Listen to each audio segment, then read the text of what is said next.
చెప్తానంటే ఆ ఒకటే రొటీన్ అయిన స్టైల్లో ఇళయరాజా ఎంటర్ అయ్యాడు.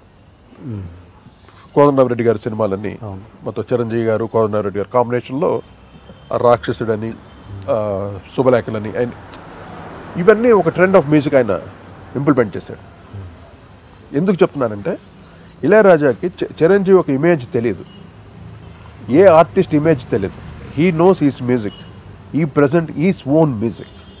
ఓకే, నాకు చిరంజీవి ఇమేజ్ తెలుసు, ఆయన ఏంటి అని, ఆయన ఫ్యాన్స్ ఏంటి అని. నేను అలాగే చేశాను మాస్కి. ఆయన సొంత మ్యూజిక్ చేశాడు, అందువల్ల ఆయన మ్యూజిక్ ఎక్కువ రీచ్ అయింది. అఫ్కోర్స్ నాది మాసెస్లో రీచ్ అయింది, ఆ సినిమా వరకు హిట్ ఇచ్చింది బాగా. ఆయన చేసిన అన్నీ కూల్గా ఉంటుంది, అంత ఫాస్ట్, ఐ మీన్ ఎక్కువ స్పీడ్ చేయలేడు, కూల్గా ప్లెజెంట్గా ఉంటుంది. అంత ఈ కచేరీలో వాంచుకోవడానికి కూడా బాగుంటుంది ఇళయరాజా పాటలు, ఎస్పెషల్లీ చిరంజీవి గారు చేసిన పాటలు కానీ నాగార్జున గారు చేసిన కానీ. ఆయన ఒక స్టైల్ అది.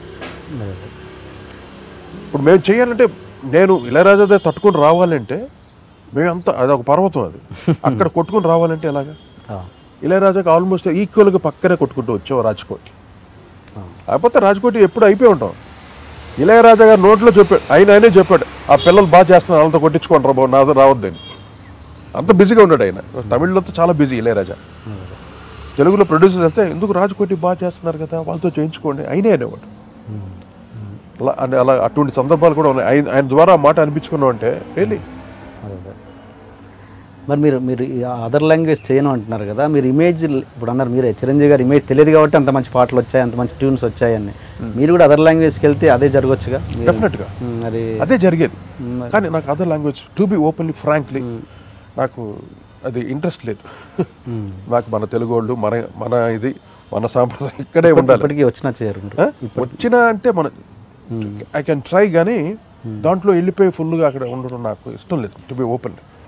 ఓకే, నాకు మన తెలుగు సినిమాలే, మన తెలుగు వాళ్ళు ఇక్కడే. నాకు తమిళ కూడా ఆఫర్స్ వచ్చినాయి, ఇంకా ఇప్పుడు వెళ్ళి మనం ఏం చేస్తాం అని నాకు ఐ డ్రాప్ ఇట్. ఓకే, నాకు తెలుగు సినిమాలు ఇప్పుడు నాకు తెలుగు సినిమాలు మళ్ళీ వచ్చేసిన ఏదో చక్రం తిప్పేవాలి ఇంకొక 100 సినిమాలు చేసామని లేదు. నాకంటూ నా అనుభవం తగ్గట్టుగా ఒక మంచి విజువల్స్, మంచి ఫుల్ ఫ్లెడ్జ్డ్ మూవీ, ఒక పెద్ద సినిమా, ఒక హై బడ్జెట్ సినిమా అటువంటి వస్తే మళ్ళీ నేను ఏంటిని నాకు నేను ప్రూవ్ చేసుకోవడానికి నేను ఐఎమ్ వర్కింగ్. అది అవకాశం వచ్చినప్పుడు I will prove my self again. దానికి చాలా వర్క్ చేస్తున్నాను, ఆర్కెస్ట్రేషన్స్ కానీ ఇంకా ఎక్కువగా. ఇప్పుడేంటి టోటల్ గ్లోబలైజ్ అయిపోయాను. ఇప్పుడు నేను వెళ్ళి చెన్నైలో చేయాల్సిన అవసరం లేదు, బాంబేలో చేయను, ఈవెన్ లాస్ ఏంజల్స్కి వెళ్ళి కూడా చేయొచ్చు, నేను లండన్కి వెళ్ళి చేయొచ్చు, ఎక్కడికైనా వెళ్ళి చేయొచ్చు. మ్యూజిక్ అనేది అంత ఫ్లెక్సిబుల్ అయిపోయింది టోటల్. ఇప్పుడు ఇన్స్ట్రుమెంట్స్ లేవు ఇక్కడ. ఇప్పుడు నేను చేయాలంటే నేను లాస్ ఏంజల్స్ ఫిల్హార్మోనిక్ ఆర్కెస్ట్రా ఉంది అక్కడ, సింఫనీ ఆర్కెస్ట్రా, వాళ్ళతో చేస్తాను వెళ్ళి. అంటే అటువంటి ఇంట్రెస్ట్ ఉంది నాకు ఎంతో మ్యూజిక్లో. మన తెలుగుకి ఎటువంటి ఒక నెక్స్ట్ లెవెల్కి తీసుకుని వెళ్ళాలి నాకు ఎప్పుడున్న కోరిక. అదే దేనికైనా టైం రావాలి, ఆ డైరెక్టర్స్ రావాలి. ఐఎమ్ వెరీ బ్యాడ్ లక్ అండి ఆ విషయాన్ని చూస్తే, చాలా బ్యాడ్ లక్ నాకు. మీరు మరి ఈ ఇంటర్వ్యూ ద్వారా కొత్త డైరెక్టర్లకి, కొత్తగా వచ్చే డైరెక్టర్లకి ఒక ఇండికేషన్ పంపించండి, చెప్పండి ఏం చెప్పాలి. ఇంటర్వ్యూ ద్వారా వాళ్ళకి తెలుస్తుంది డెఫినెట్గా. అంత ఇంకా అర్జున్ లోపల ఉంది, అర్జీల్ ఉంది ఫుల్గా. బడ్జెట్ పరంగా, ఇన్వాల్వ్మెంట్ పరంగా ఎలాంటి ఇది లేదనుకుంటే డెఫినెట్గా అంటే అదే భయం ఉంటుంది, ఇంకా వేరే భయాలు ఏముంటాయి కొత్త డైరెక్టర్స్కి. కొత్త వాళ్ళు వస్తున్నారు, అందరూ వాళ్ళు హిట్ మ్యూజిక్ ఇస్తున్నారు. అదే ఇప్పుడు కొత్త వచ్చే కంపోజర్స్ ఏంటి ఎప్పటికప్పుడు ఇన్స్టెంట్, అదే ఆ సినిమాకి ఏది కావాలో కొడుతున్నారు, హిట్ అయిందా లేదా అంతే. ఇంకా ఒక్క సినిమా ఫ్లాప్ అయినా కూడా ఆ మ్యూజిక్ తీసి పక్కన పారేస్తారు. ఇండస్ట్రీ ఎలాగుంది, గ్రోయింగ్ ర్యాపిడ్, చాలా ఫాస్ట్గా వెళ్తుంది ఇండస్ట్రీ. ఆ రోజుల్లో మాకు అలా కాదు. మాకు ఒక సైకిల్, నేను చెప్పాను ఒక సైకిల్ ఉండేది. డైరెక్టర్స్ కంటిన్యూస్గా ఒకరికి ఇచ్చేవాళ్ళు, ఒక సినిమా కేర్వాడికి ఇచ్చేవారు, నెక్స్ట్ సినిమా నాకు వచ్చేవాళ్ళు, నెక్స్ట్ అలాగే ఇంకోళ్ళకి వెళ్ళేది, అలా ఇలాగ సైకిలింగ్ ఉండేది. ఇప్పుడు అలా లేదు, ఒక్కొక్క గ్రూప్ అయిపోయింది. ఇంతకుముందు బప్పిలారి గారు టాపిక్ వచ్చింది. బప్పిలారి గారు ఎందుకు సక్సెస్ అయ్యారు? అప్పుడు ఒక ట్రెండ్ క్రియేట్ చేశారు. అంటే నాకు తెలిసి మీ చిరంజీవి గారి సినిమాల తర్వాత ఆయన మీ ప్లేస్ రీప్లేస్ చేశారు. ఆయన రీప్లేస్మెంట్స్ అదే, ఆయన కూడా కొన్ని సినిమాలు చేశారు. అది ఆయన ఎలా మన తెలుగు వాళ్ళ ఇది ఎలా ఏమంటారు, మనసు దోచుకున్నారంటారు? నో డౌట్ పప్పి ఈజ్ వండర్ఫుల్ కంపోజర్. ఆయన కూడా మంచి ఆ బీట్ నాలెడ్జ్, ఒకటే బీట్ డిస్కో బీట్ని ఆయన తీసుకుని వచ్చారు బాగా. డిస్కో బీట్ అందరూ చేయొచ్చండి, కానీ ఆ రికార్డింగ్ టెక్నిక్, ఆ మంచి టీం ఉంది ఆయన దగ్గర. ఆర్డి బర్మన్ గారి దగ్గర ఎంత మంచి టీం ఉండేదో అలాగే బప్పిలేరు దగ్గర ఒక రిథమ్ బాక్స్ ప్లేయర్ ఉన్నాడండి. ఓ మై గాడ్, అతను చూడడానికి చాలా సింపుల్గా ఉంటాడు. అతను programming of the rhythm patterns అంత బాగుంటుంది, క్లీన్గా ఉంటుంది అనమాట. అది అంటే ఆ టీం కూడా కుదరాలి కదా. అలాగా తనకి అనురాధ పడ్వాల్ వాళ్ళ హస్బెండ్ ఉండేవాడు అరుణ్ తనకి ఈ బ్యాలెన్సింగ్ అనేది చేసేవాడు బబిలరికి. నేను బబిలర్ దగ్గర కూడా వాంచాను, కొన్ని సాంగ్స్ వాంచాను, ఒక సినిమా రీ రికార్డింగ్ కూడా వాంచాను, అది ఎవరో చేస్తూ. అలాగే బప్పిలేరి ఆయన ఏంటంటే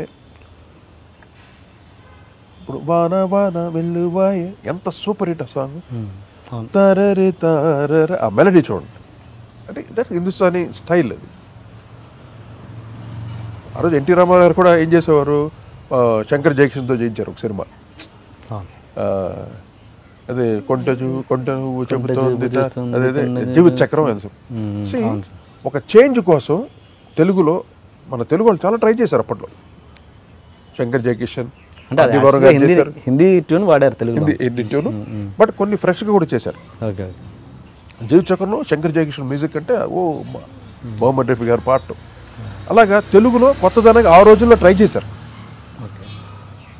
ఆ తర్వాత బప్పిలేరు ఎలక్ట్రానిక్ ట్రెండ్ వచ్చేసరికి ఆయన్ని తీసుకుని వచ్చారు. ఆ డిస్కో డాన్సర్ అని సూపర్ హిట్ అప్పుడు. అక్కడ నుండి ఆయనకి ట్రెండ్ స్టార్ట్ అయింది బప్పిలేరికి. ఆ ట్రెండ్ కావాలని చేయటం, ఆయన కూడా తెలుగులో చాలా మంచి మ్యూజిక్, సింహాసనం అయితే సెన్సేషనల్ మ్యూజిక్. అలాగే ఆయన సినిమాలు కూడా మేము రీ రికార్డింగ్ చేసాం. ఆయన మ్యూజిక్, ఆయన పాటలు చేసిన సినిమాలకి మేము రీ రికార్డింగ్ చేసాం. ఏది హిందీ తెలుగు? తెలుగు పద్మాలయ బ్యానర్లోనే ఉంటాను, గుర్తురాట్లే సినిమా పేరు. కొన్ని సినిమాలు, చాలా సినిమాలు చేస్తాం రీ రికార్డింగ్, ఆయన మ్యూజిక్ చేస్తాం. ఆయన కూడా సో స్వీట్, నేనంటే చాలా ఇష్టం ఆయనతో. ఆయన గిటారిస్ట్గా వర్క్ చేశాను, ఆర్డి బర్మన్ గారు వర్క్ చేశారు. 40 days 40 రోజులు ఒక మండలం ఆర్డి బర్మన్ గారితో ఉన్నాను. ఇదంతా నా అదృష్టం ఉండేది. అటువంటి మహానుభావుల దగ్గర పనిచేసాం. బప్పి ఇళయరాజా కూడా పనిచేశాను, ఇళయరాజా దగ్గర కూడా బేస్ గిటారిస్ట్గా, రిథమ్ గిటారిస్ట్గా. ఏఆర్ రెహమాన్ గారు మీకంటే ముందు ఇళయరాజా గారి దగ్గర పనిచేశారు కదండి. అక్కడ పనిచేస్తూ నుంచి ఏంటి ప్రాబ్లం, అక్కడ నుంచి మీ దగ్గరికి ఎందుకు వచ్చారు? ఏఆర్ రెహమాన్కి కొంచెం ఒక చిన్న ఇన్సిడెంట్ జరిగిందండి. చాలా ఇదైపోయిన టైంలో కరెక్ట్గా నేను ఫుల్ స్వింగ్లో ఉన్నాను. ఇప్పుడు నా స్వింగ్ స్టార్ట్ అయింది, రాజ్కోటిగా మీ ఇద్దరు స్వింగ్ స్టార్ట్ అయ్యేసరికి అప్పుడు తన్ని మేము ఒకసారి ఒక్క రికార్డింగ్ పిలిచాను అండి. అక్కడ నుండి మాకు అండర్స్టాండింగ్ బాగుంది, వీడు చాలా మనకి మన స్టైల్కి వీడు కరెక్ట్గా మ్యాచ్ అవుతాడని వాడిని పెట్టేసుకున్నాం. అక్కడి నుండి నేను తను ఇద్దరు ఇన్స్ట్రుమెంట్స్ కొనటం, అప్పు చేసి నేను కొంచెం ఫైనాన్స్, నేను డబ్బులు ఇచ్చేవాడిని వాడికి. అప్పు ఇస్తే వాళ్ళ అమ్మ రోజు ఆటోలో వచ్చి మంత్లీ ఆ డబ్బులు ఇంట్రెస్ట్, అదే దానికి సంబంధించిన డబ్బులు కట్టేది వాళ్ళ మదర్. వాళ్ళకి సొంత ఆటో ఉండేది, ఆటో రిక్షాలో వచ్చి ఇప్పటికీ గుర్తున్నా వచ్చి డబ్బులు కట్టేసి వెళ్ళేది మంత్లీ. అంత ఏమండి అసలు ఎలా పెరిగి ఉంటుంది. ఇప్పుడు ఇంత గ్లోబలైజ్, ఇంత ఇలాగ వస్తుందని ఎవరు ఊహించలేదు మేమంతా. అటువంటి ఎన్ని చూసాం.